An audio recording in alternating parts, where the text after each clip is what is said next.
Oui, Raquel, je vous en prie. Israël n'a pas été dans le cadre de sa légitime défense dès le départ. Et les intentions de nettoyage ethnique, elles ont été dites déjà il y a plusieurs mois par Smotrich et l'extrême droite messianique Netanyahou. Et d'ailleurs, la Cour pénale internationale et la Cour internationale de justice, lorsqu'elle a eu à évaluer concrètement les critères de ce que constitue un génocide, c'est des choses très très concrètes. Soumission à des conditions d'existence de nature à entraîner la destruction totale ou partielle d'un groupe. C'est exactement ce à quoi nous assistons. Ce ne sont pas les buts de guerre tels qu'ils sont exprimés par Benjamin Netanyahou depuis le début. Ce n'était pas de la légitime. Le 8 octobre, Madame Garrido, ce n'était pas de la légitime défense. L'objectif, c'est de détruire le Hamas. Non, mais vous voyez bien que ça ne l'est pas. On parle de, il y a 50 000 personnes qui ont été tuées. Selon les chiffres du ministre de la Santé. Non, c'est les Nations Unies. Là, je vous parle des Nations Unies, donc 15 000 enfants. Et la société israélienne, ça c'est très intéressant aussi. Parce que je note qu'il y a un bouger ces jours-ci. Je le note. Hier et avant-hier à Jérusalem, il y a eu une grande conférence des organisations de la paix en Israël, 160 organisations, avec un soutien international. Par exemple, en France, c'est les guerrières de la paix.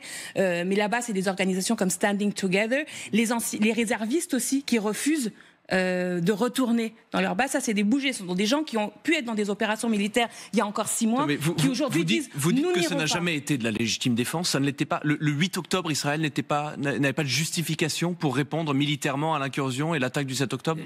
Elle aurait pu, bien sûr que le 7 octobre, c'est une agression, et tout le monde le comprenait, ça, tout le monde pouvait le comprendre. Tout État aurait réagi d'une façon similaire dans les premiers mois, en tout cas. La preuve que non. Donc, de toute façon, aujourd'hui, je vais vous dire, parce que la preuve du pudding, c'est qu'on le mange, et qu'aujourd'hui, quand Smotrich vous disait il y a 6 mois qu'il voulait éradiquer les Palestiniens, que tout ça c'est la Judée-Samarie, et donc qui est un nom territorial biblique et pas juridique, il vous l'a dit sur tous les tons qu'il allait en fait commettre l'indicible, l'irréparable. On parle de Gaza, là, pas de Judée-Samarie ou de Cisjordanie. Chose, ce qui se passe en Cisjordanie actuellement, c'est des centaines de morts, des villages qui sont effacés. Là, il y a une recrudescence. Smotrich, c'est le ministre de l'économie dont je parlais tout à l'heure. Pour revenir à votre question, monsieur Doucan, pour revenir à votre question. Et il est temps qu'on se mette tous, à l'unisson, comme la société israélienne, l'opposition à Netanyahou, des figures aussi aujourd'hui en France qui il y a encore quelques semaines étaient plus conciliantes avec le gouvernement israélien, maintenant disent non, ça suffit. Voilà, c'est il est temps que ça s'arrête. Pour revenir à votre question, parce que sur ce débat, une occupation plus durable de Gaza, est si important, et le champ de mine émotionnel qui est le nôtre sur ce plateau et dans la société, rend toute conversation subtile à ce sujet impossible. Et pourtant, c'est un sujet d'une complexité et d'une importance infinie. Une occupation à long terme de Gaza serait une catastrophe, d'abord pour les Israéliens. Pourquoi ? Parce qu'il n'y a aucune source d'enrichissement possible, ils vont se faire taper dessus par le monde entier, ils vont perdre des vies toutes les semaines, ils vont devoir s'occuper de l'infrastructure, de la circulation, des hôpitaux, etc. Ça serait une catastrophe. Donc ce plan-là, en tout cas s'il est véritable, serait effectivement une catastrophe. Après, pour réagir sur vos propos, Madame Garrido, n'importe quel État réagirait à peu près de la même façon suite à l'incursion du 7 octobre. Ce n'est pas du tout un génocide ou un nettoyage ethnique. C'est une guerre atroce, immonde, urbaine, dans une zone extrêmement restreinte, avec but la destruction d'un groupe insurgé, implanté d'abord dans des infrastructures civiles. Attendez, bien sûr qu'il y a des victimes civiles. Il n'y a plus personne qui dit ça. Mais je vous assure, vous montrez le fait que vous lisez pas l'opposition. Non, mais quand vous tuez 15 000 enfants, ces 15 000 enfants ne sont pas du Hamas. Mais attends, votre argument, pardonnez-moi, c'est que l'armée israélienne vise... Quand vous coupez les vivres, quand vous coupez l'accès à l'eau, que les gens sont dans la famine, provoquer une famine d'une population civile, ça n'a strictement rien à voir avec la persécution d'objectifs militaires ciblés. Vous le voyez bien que ça n'a rien à voir. Donc on ne peut plus fermer les yeux. Votre argument, Madame Garrido, c'est que Tsahal vise disproportionnellement les enfants et le font exprès par but d'un nettoyage ethnique et d'un génocide. C'est ça que vous argumentez. C'est ça que vous argumentez. Mais bien sûr, c'est pas que je l'argumente.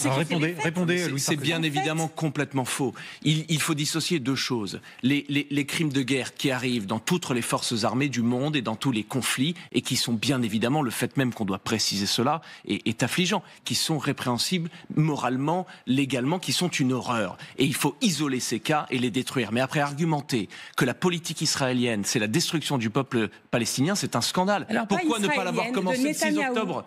Pourquoi attendre? C'est bien évidemment une réponse. Faites la différence, mais je pense que vous la faites, mais là votre langue a fourché. Israël, c'est pas la même chose que Netanyahou, qui n'est pas la même chose que les Juifs. Bon, déjà, ça c'est très important de le souligner. Et à chaque fois, quand moi je m'exprime, je fais bien attention à parler de ce gouvernement d'extrême droite de Netanyahou, qui est avec ses alliés messianiques, effectivement.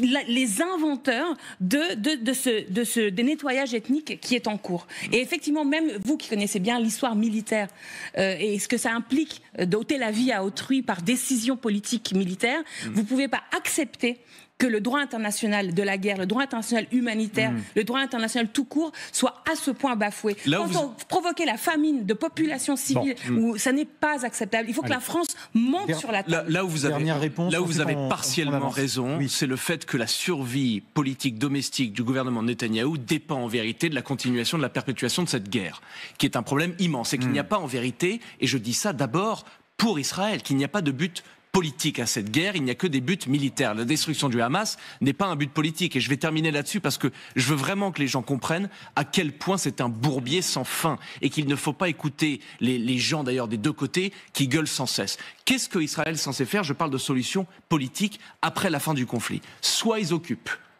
on vient de parler à quel point ça serait un scandale et une catastrophe. Soit ils laissent vide. Et comme ils l'ont fait d'ailleurs en 2005, et ils laissent le truc se débarrasser tout seul, qu'est-ce qui s'est passé? Le Hamas a pris le pouvoir en 2 ans. Soit ils rétablissent Fatah ou le PLO. Et d'ailleurs, qu'est-ce que ça va faire pour la légitimité domestique du PLO de revenir au pouvoir à l'arrière d'un char israélien? C'est l'OLP en français. L'OLP. Comme vous venez de rentrer des États-Unis, vous avez encore les acronymes. Je lis encore les textes en anglais. Ouais. L'OLP. Donc il n'y a aucune solution possible. Attendez. Et ceux qui crient. Il y a un plan de paix sur la table depuis début mars de la part de la Ligue arabe, avec un cessez-le-feu immédiat, un accord pour le retour des otages et la libération des prisonniers. Mais qui garderait le pouvoir, Agatha? Qui? Pardon, mais alors dans le plan arabe, il s'agit effectivement de toper avec l'autorité palestinienne qui est aujourd'hui. C'est 2005. Mais pardon, en 2 ans, le Hamas était au pouvoir et on dire qu'il n'y a pas d'interlocuteur est la garantie qu'il n'y aura jamais la paix. Si vous voulez la paix, il faut un interlocuteur. C'est la grande erreur de la gauche israélienne depuis plusieurs décennies, c'est d'avoir dit il n'y a pas d'interlocuteur en face. Et aujourd'hui, dans la société israélienne, il y a des gens, il faut les écouter, on vous a très bien entendu. Oui, la paix est possible. On vous a très